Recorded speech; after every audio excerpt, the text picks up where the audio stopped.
நம்ம செரின் வீட்டு சாப்பாடில் இன்றைக்கி எம்டி பிரியாணியும் சிக்கன் சில்லியும் பண்ண போகிறோம். ரொம்ப சிம்பிளாகவும் ரொம்ப ருசியாகவும் இருக்கக்கூடிய ஒரு ரெசிபி. முதல்ல நம்ம சிக்கனை மசால் போட்டு தடவி வச்சுட்டு அதுக்கப்புறம் மற்ற பொருளெல்லாம் ரெடி பண்ணிக்கலாம். ஃபஸ்ட்டு சிக்கனுக்கு மசால் போட்டுக்கலாம். 3/4 கிலோ சிக்கனை க்ளீன் பண்ணி எடுத்திருக்கேன்.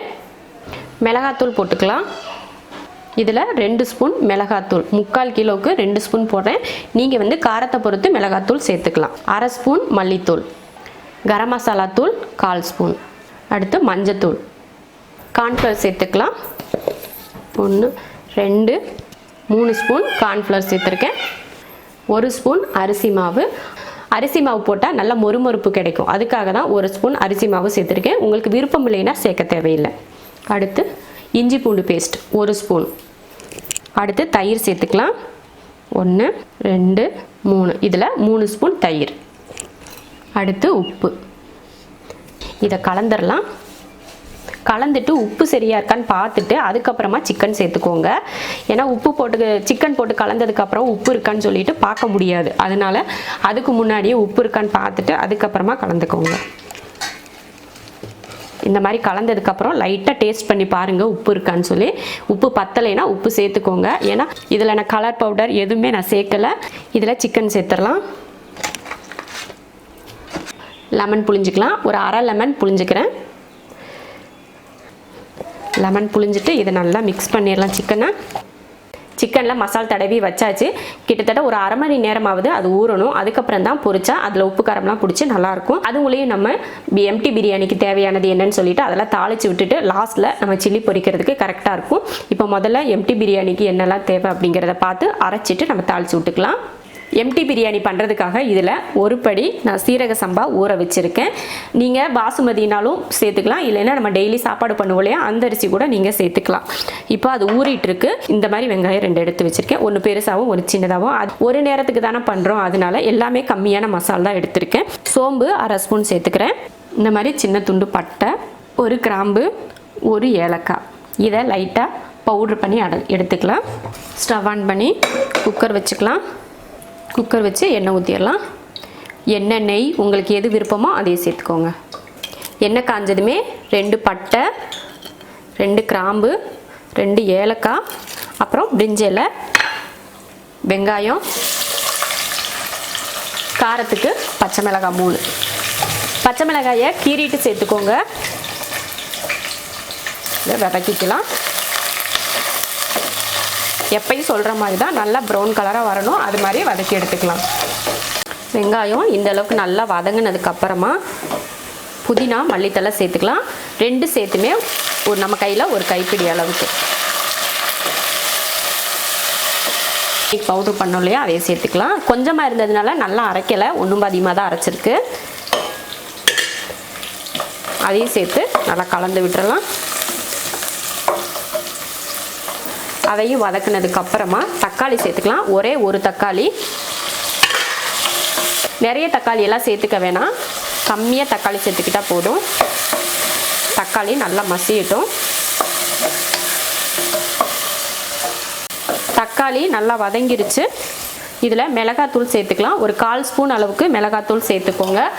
மிளகாத்தூள் சேர்த்தா நல்ல கலரும் கிடைக்கும், அதே சமயம் காரமும் நல்லா இருக்கும். அதனால் உங்களுக்கு மிளகாத்தூள் பிடிக்கலைன்னா நீங்கள் சேர்க்க தேவையில்லை. பச்சை மிளகாயில் இருக்க காரமே போதும். இஞ்சி பூண்டு பேஸ்ட்டு சேர்த்துக்கலாம். அதில் ஒரு 1/2 ஸ்பூன் இஞ்சி பூண்டு பேஸ்ட்டு சேர்த்துக்கோங்க போதும். அளவுக்கு அதிகமாக இஞ்சி பூண்டு பேஸ்ட்டு சேர்த்துக்கிட்டிங்கன்னா கசக்கிற மாதிரி இருக்கும், அதனால் கம்மியாகவே சேர்த்துக்கோங்க. அடுத்து தயிர் சேர்த்துக்கலாம். 1 2, இதில் 2 ஸ்பூன் தயிர். அடுத்து லெமன் புழிஞ்சிக்கலாம். 1/4 லெமன். நம்ம பிரியாணி எப்படி பண்ணுவோமோ அதே தான் இதுவும், ஆனால் இதில் என்ன கறி சேர்க்க மாட்டோம், அவ்வளோதான். இப்போ நம்ம ஊற வச்ச அரிசியை இதில் சேர்த்துடலாம். அரிசி சேர்த்துட்டு கலந்து விட்டுறலாம். அந்த மசாலோட சேர்கிற மாதிரி ஒரு 2 நிமிஷத்துக்கு வதக்கிக்கோங்க. இது போல் ஒரு 2 நிமிஷத்துக்கு வதக்கி விட்டுட்டு இப்போ தண்ணி சேர்த்துக்கலாம். இதில் 1 படி தண்ணி சேர்த்தாச்சு. தேவையான உப்பு சேர்த்துக்கலாம். கரெக்டாக 1 படி அரிசிக்கு 1 படி தண்ணி தான் ஊற்றியிருக்கேன். உப்பு போட்டு கலந்துட்டு இதை சும்மா லைட்டாக ஒரு கொதி வரட்டும். அதுக்கப்புறமா குக்கர் மூடி போட்டு விசில் போட்டுக்கலாம். இப்போ கொதிக்க ஆரம்பிச்சிருச்சு. இப்போ உப்பு பத்தலைன்னா கொஞ்சம் உப்பு சேர்த்துட்டு குக்கர் மூடி போட்டுக்கலாம். உப்பெல்லாம் கரெக்டாக இருக்குது. மூடி போட்டுடலாம். மூடி போட்டு விசில் போட்டுக்கலாம்.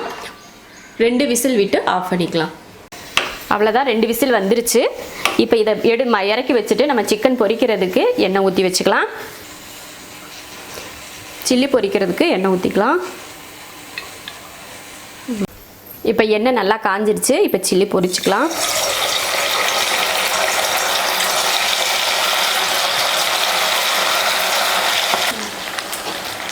சிக்கனை எண்ணெயில் போட்டதுமே உடனே திருப்பி போடக்கூடாது.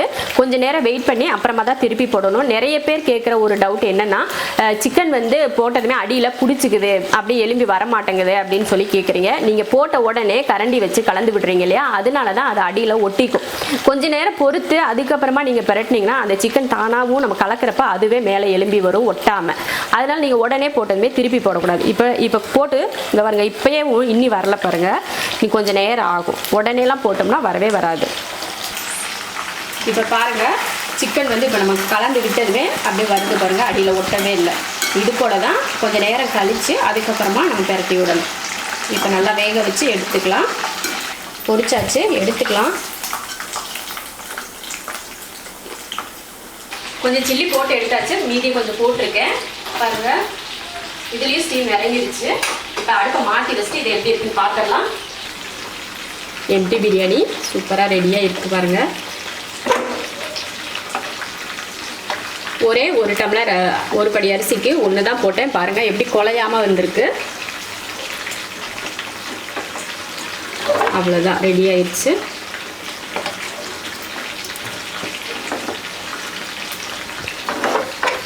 எம்டி பிரியாணியும் ரெடி ஆயிடுச்சு, சில்லியும் ரெடி ஆயிடுச்சு. சூப்பராக எம்டி பிரியாணி ரெடி ஆயிடுச்சு பாருங்கள். நல்லா மணமாக இருக்குது. இதில் நம்ம மட்டனோ சிக்கனோ இதில் சேர்த்துக்கிட்டா போதும், பிரியாணி ஆயிரும். சிக்கன் பிரியாணி இல்லைன்னா மட்டன் பிரியாணி ஆயிரும்.